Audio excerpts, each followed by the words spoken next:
measure than merely academic knowledge or abilities. And if a test that your child is taking has not been independently reviewed by people qualified to look at that test and know that it does not contain things that you don't want your child being assessed for, such as personality characteristics, political beliefs, and so on and so forth, that test could very well have it in there, and nobody but an expert could tell that a certain test question is actually asking your children about things that you do not want the state to be collecting information about. So this is the case with the Common Core assessments that are coming forward. I've just been having a discussion over email with a number of testing experts, people who actually can look at that test and see, whether it's going into personal questions or doing, getting more data out of your child than, than you would be comfortable with. And about the Common Core test, but really any test that a state does, including this reading exam, well, that is an assurance that you as a parent, that is an assurance that I would want to have before my child is taking any test from anybody, because, I am not qualified to look at it and know, so I need to have someone who is looking at it and telling me, yes, this is, safe, this is not mining your kid's personal information, it's just telling you, whether they can read at a certain level or so forth. That's about probably my whole answer there, but the only thing that I'm going to add is the thing that we've been talking about is the folks writing the Common Core tests, which thankfully Indiana is a part of, but that doesn't really make us safe, because what really matters is what goes into those testing contracts, right? The testing contracts that we, sign with whatever person who is going to administer Indiana's next test, because we're going to have one of those, whether we like it or not. We need to know that those assurances are in there for sure, by folks qualified to look at that. And right now we have no promise, that there's going to be safeguards for our kids' information. So what what I have been working with and talking to people about lately is something called testing opt-outs. All across the country, people who are hearing information like that are saying, fine, my kid's not taking the test unless, I know it's safe for them. Or some of them are doing it as a protest measure against Common Core. And in many instances, when they do that, their school administrators are clamping down on them. The State Department of Education is calling their charter school and saying, we're going to, we're threatening their funds and so forth, even though it's completely legal for a parent to opt his or her child out of tests, in the state.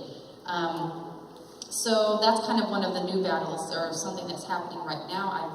So for example, I've been talking with a mother in Massachusetts. Her daughter has been assigned to take one of the Common Core practice tests. So this year they're using all the kids, since they have guinea pigs captured in schools that they can get access to. They're forcing the kids to take these tests in order to, it's like the test of the test, right? It's a field test, an exam. The kids are getting nothing in return for it. There will be no scores returned to the school and so forth. So simply because they have a capital audience, they're using them as a free, set of test subjects. So the mother doesn't appreciate that. She wants her daughter exempted from that. She's been contacting every single school, district, and state. I saw her profile on Facebook. She's a normal 9-year-old child. Her mother's furious that her normal 9-year-old child is being told this because, she doesn't want body image problems as her little girl's just growing up and trying to think about how she looks. So she exempted them out of body mass index testing. That was perfectly fine until she also tried to exempt them from the Common Core tests. The principal sent her a letter on Wednesday morning over email saying, you may not opt your child out of anything. I'm refusing your ability to do so. Unbeknownst to her, her children come home crying from school that day and say, Mom, the superintendent came to our school, pulled us out of gym class, and weighed and measured us in front of all the other kids because he had refused our right to opt out of anything. I called the State Department of Education. They said body mass index screening is completely voluntary, and it has been ever since the state has done that.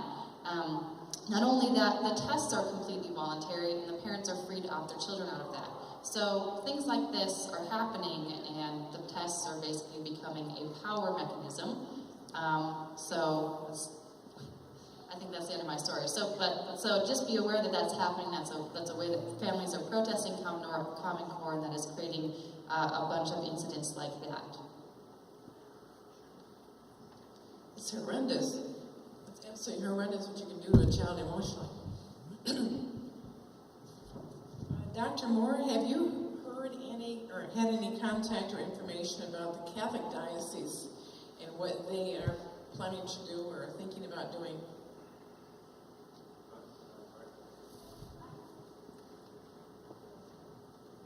Not directly. All I know is that I go all over the country and I talk to probably more Catholic parents than I do public school parents, just because, with few exceptions, Catholic schools have adopted the Common Core. What's interesting about that is I think the Catholic parents see the difference more readily because, I get different stories about what state Catholic schools were in prior to the Common Core, but mostly they were pretty good schools, and so it seemed like night and day to them. Whereas if you had your students in a regular school, you would probably see a difference, but the difference wouldn't be as dramatic. So some of the people who were most ardently fighting this are in fact parents who have their students in Catholic schools. And in fact, it's not just Catholic, but there are certain Protestant schools too, and private schools that are at least being pressured to adopt it or thinking about adopting it. And with Indiana having the voucher laws the way it does, that's the way that at the very moment where you have the opportunity of school choice through charters, through vouchers, and all the things that Senator Cruz was talking about, if you have the Common Core, or anything looking like the Common Core, that's the way that you establish complete uniformity and make school choice just a mirage. The only thing I wanted to add is I spoke with the director of Catholic education in the Fort Wayne Diocese several months ago. It was probably about 8 or so, but he basically said we are not doing Common Core in our schools, but that's really a diocese by diocese or school by school sort of thing. So he gave me a little bit, of the answer. There's some things of it that we are putting into our schools, but he really said, look, we are already better than the public schools. I see no reason to change what we're doing unless they dramatically improve after doing Common Core. So overall, I thought his answer was pretty good. I hope their textbooks are significantly different than what is offered in the public school. Otherwise, they're great. A question I have, what needs to happen to start a Hillsdale charter school in Fort Wayne or Northern Indiana? Well, if a group of founding board members, potential founding board members want to start such a school, they should get together and start talking about what they want to do and form themselves as a board in the making. And then when you get the chance, you would get in contact with the fellow at Hillsdale who directs what's called the Barney Charter School Initiative, who is Mr. Phil Kilgore, with whom I work very closely. And he would then start telling you what the, I'm not going to use the word process, what the steps are towards building a relationship with Hillsdale and helping to start such a school. And I think it would understand that setting up a school like this, especially starting up a charter school, it's about a 3-year undertaking. And it requires understanding the charter school laws, putting a charter together, getting the curriculum and things in place. And Hillsdale, through this charter school initiative, does advise in many different ways. In fact, we also have a conference every summer in June. And this particular year, this will be the 3rd year that we've done this conference, it will be on the topic of founding new charter schools. And so it will be essentially a 2-day guide to how you would set up a charter school. So that registering for that conference might be your first step. Are charter schools required to take federal money?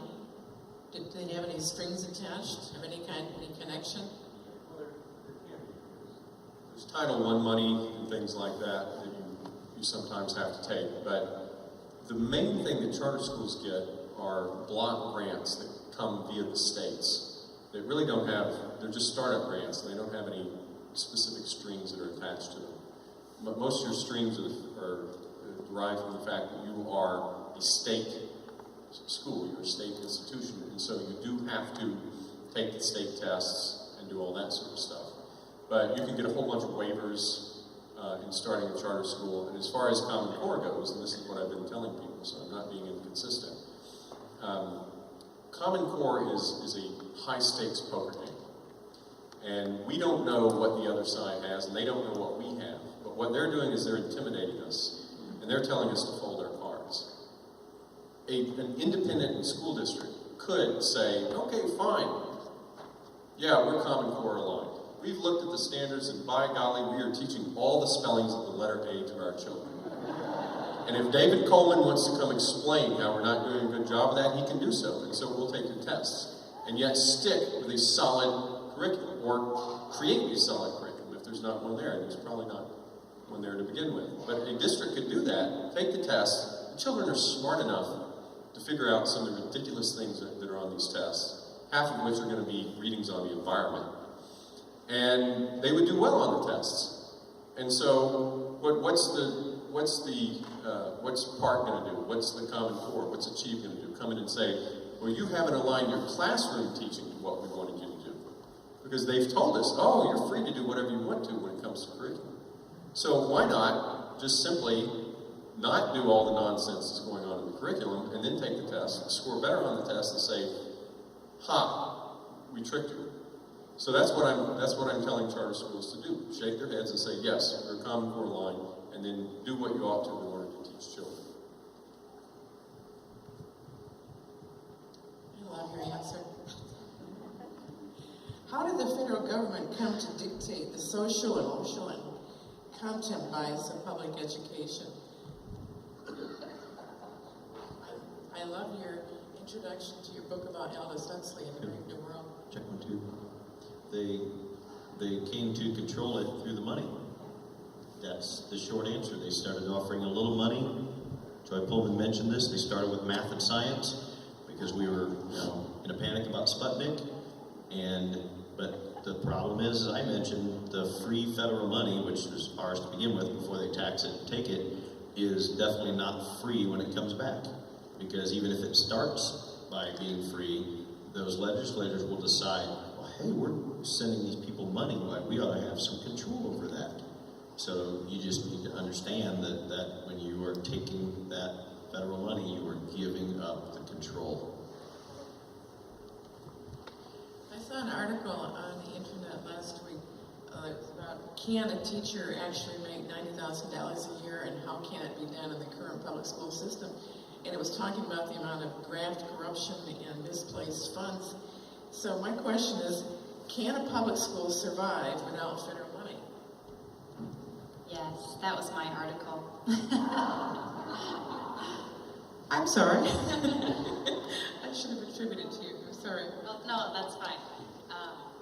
One of the points that I make in there, part of the problem with federal money is that, we've known this for a long time. So one of the points that I make is, so in Indiana it's true, the number of students, that nationally, it's only grown, basically the number of administrators per school student that, we have in Indiana and other states, the number of hiring of non-teaching staff that school districts have done in the past 50 years compared to, the increase in student population is 700%. So for each new student that a school was getting on average, they were getting 7 new non-teaching staff. There's a whole report that looks at this and part of that is the federal regulations. There are reports that talk about, so the federal government, gives you about 11% in Indiana, 10% nationwide of the funding that all schools get, but it provides really about 45 to 47% of the paperwork that a school has to do. So part of that administrative load is people to fill out forms, people to track compliance, and so on and so forth. So you get rid of, there's often even you may save money if you get rid of the mandates along with the feds, the money that they're sending you. It's really not cost effective to do that. Yeah, let me give you an extra example of a school that I ran. So this was a charter school in Colorado. The per pupil revenue for the school when we first started out was in the 5,000s, and then it went up to the 6,000s per student. So everything is calculated according to the student. Every state has its own, it's called a per pupil revenue. In Colorado's is actually lower than average. So the other thing about this charter school, which is true of almost any charter school, is that you don't get local tax revenue that buys these really expensive buildings that are environmentally friendly. So we had to pay not only for the building, but also the teachers out of our operating revenue, which meant that we were funded at about 70% of a regular public school. I was the principal of the school, we had an assistant principal in the school, I was the college counselor, and I think I gave better advice than most college counselors. I was the curriculum director, and I think I gave better advice than most curriculum directors and all of that. Otherwise, there were teachers, and the teachers actually had a lower than average salary. Had we had all the local tax revenue, they could have made an average salary or even more. The point is, that was a great school, and it was funded in 70% of a regular public school, with, other than these startup grants that I talked about, no extra funding whatsoever. So the amount of waste that is accrued in public schools is astonishing. I personally don't understand why such a thing as a school district, leave aside the Federal Department of Education, what do the people at the school district do all day long? They don't teach students. I could see a need for a superintendent. I could see a need for a financial guy. I could see a need for a buildings guy. That's the technical term. I could see some of those staff members necessary. But these assistant superintendents and associate dean, assistant superintendent of this, X, Y, and Z, who then occasionally goes to a school but never sees a student for 20 years of his career, those people are unnecessary. And they could be fired tomorrow, and you wouldn't see a difference. If anything, you would see improvement in the schools. I don't trust people who call themselves educators who have not taught a student in the last 20 years. And that goes for the state superintendent of education. Amen. I have something else to add there. One of the most expensive areas that schools spend their money on is special education. And about 2/3 of special education is really reduced to the fact that children were not early on taught how to read and do math. Like it's not the child is blind, it's not the child has some kind of actual physical disability. Most of the special ed kids are kids who were never taught to read, or do math in the first place, and they're passed along, and the problems compound, and then that child's slow, learning disabled, a bad reader, and so forth. Whereas if they had been giving, the appropriate instruction from the beginning, you rapidly reduce, the special support people wandering around following children around. That's exactly what I found in the last 20 years, teaching at-risk kids and immigrant children in the community. Exactly what you said. Because they're not taught reading skills at a young age, then their whole future is determined by that. Can any of you explain, please, where is all the data from all these numerous assessment tests and digital media programs? Where is it actually going?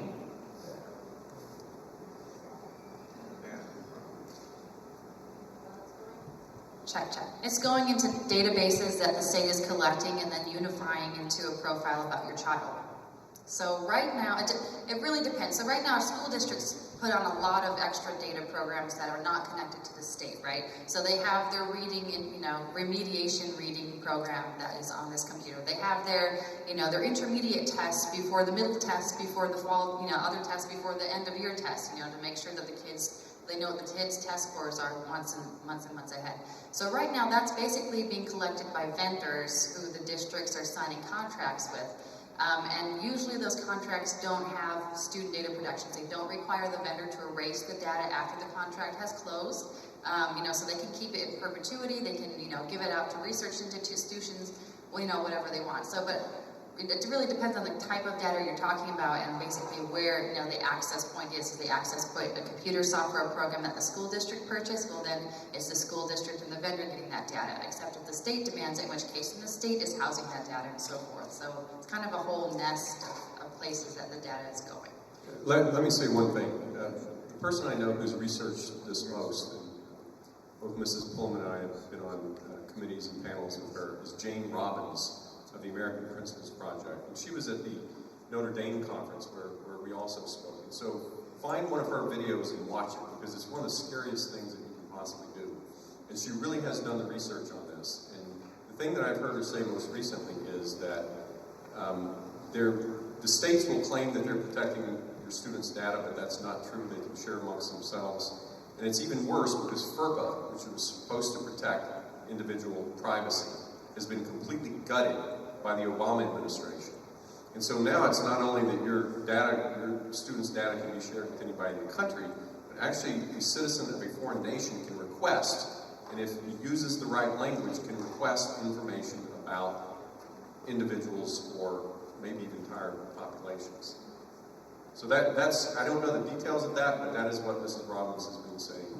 We're putting out a paper as soon as the editors get through with peer reviewing it, but we have a paper about the data that it was supposed to be out in November, so when it comes out, I don't know, but I'm sure Dawn will get it and she'll pass it around to you. Check 1, 2, check. Everyone Yeah. needs to have a copy of that agreement. As a general guideline, when the federal government is involved with the collection of any kind of data, I would start with the assumption that it will be used in the worst possible way and make my decisions accordingly.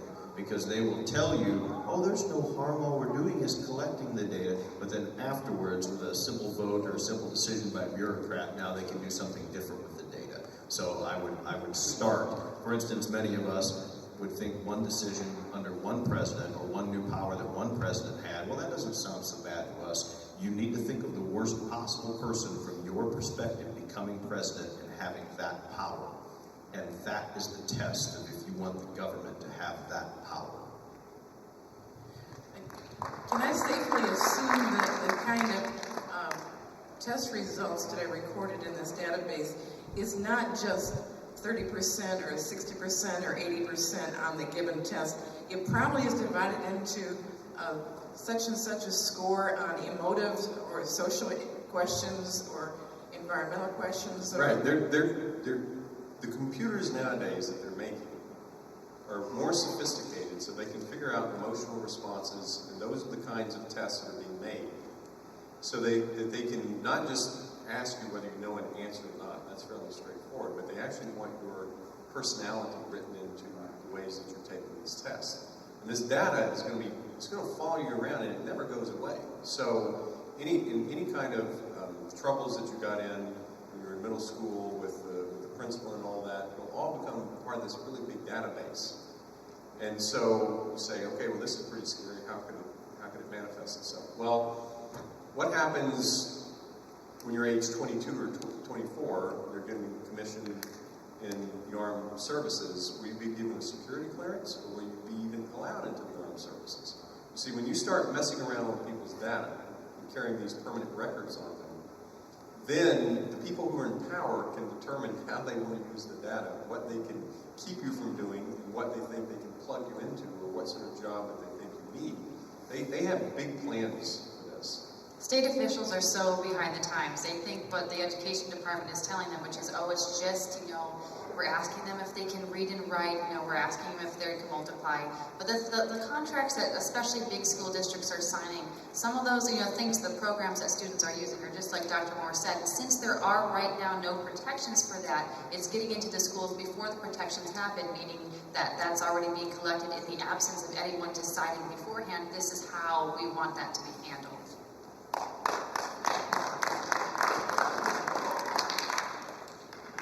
Dawn, how much time do we have?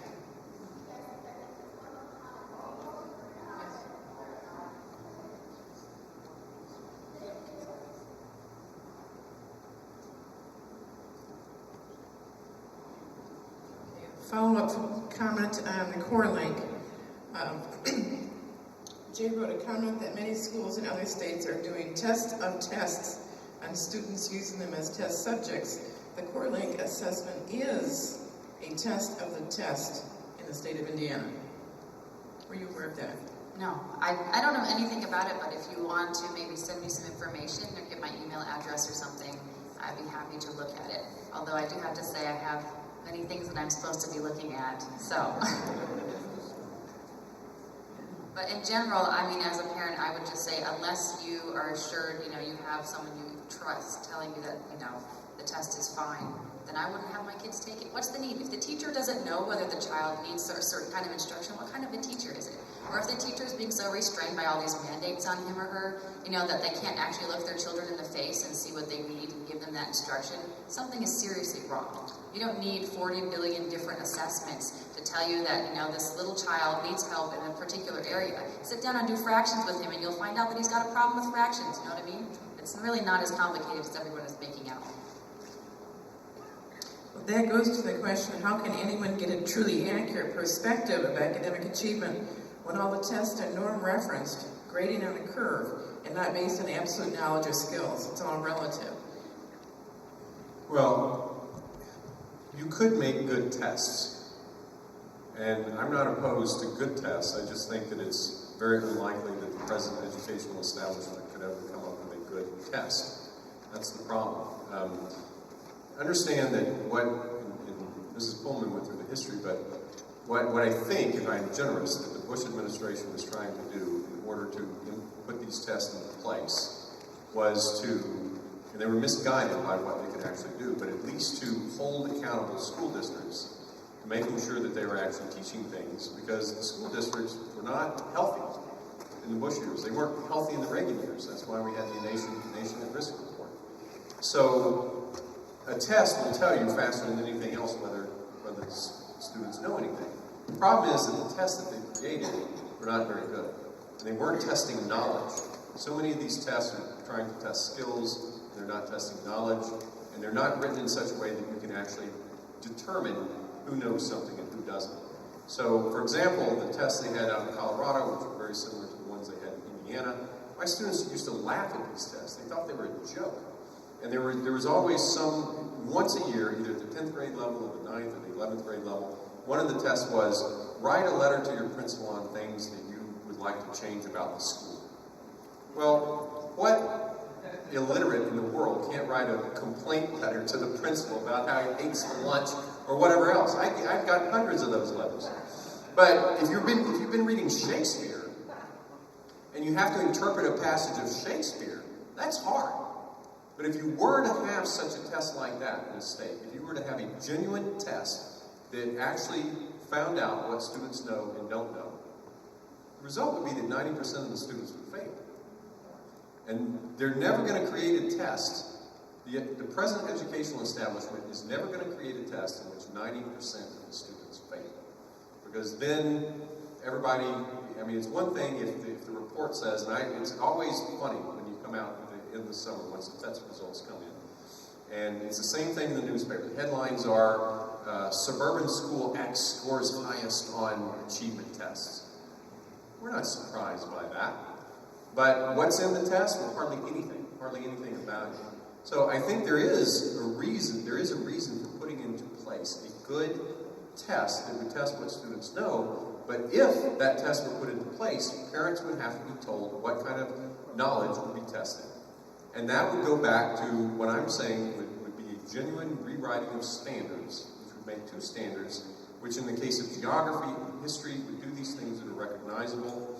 In the case of English, there would be a lot based on grammar, so that we would know, for example, by the 5th grade, students should be able to use the subjunctive mood. That they should know what a gerund is, that they should be able to pick out the gerund of the sentence. Those would be real things based on grammar. The more, though, that you have these skills-based tests that are opaque, that's where you get the actual things that they're being tested on, which I've looked at Spark and Smarter Balance, to the extent they even tell you what they're going to test children on. There are these hokey little snippets that they read on the environment and on the science of meditation and how, I'm not making this up. There's an 11th grade Smarter Balance ELA test, and they have 6 questions, 6 sample questions. There's not a single question that's based on work of literature. The first one is called the science of meditation. And it talks about how you should pay more attention to your breathing, and people who understand how their breathing works are much more at peace with the world, and so on and so forth.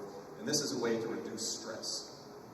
And I made a kind of satire of this, and I said, how did people used to reduce stress in the 19th century? Pray to God, drink lots of liquor. That was the old way. One way was right, one way was wrong, but nonetheless, that was stress. You didn't have any science of meditation. This is all hokey New Age religion stuff that they're trying to promote. That's what it is. It's nothing in the world but that. So until you get away from that, and you say, children will be tested on a work of Homer, a work of Mark Twain, something like that, and we actually know what our students are going to be learning in schools, then you're not going to have good tests that are worth their salt. So would you recommend that if our children or our neighbors' children are still left in the public school system, that we should make sure that we have more parents going to parent-teacher conferences and demanding to know what skills are being taught every single week? Okay, see, it's always much worse than you think that it is. And I didn't even know this, but the other day I was asked, in helping start up a school, one of the schools we're working with in I was asked by a parent, who will lead the parent-teacher conferences at this new school? And I said, what do you mean? And she said, will the student lead the parent-teacher conferences at the new school? And I said, you must be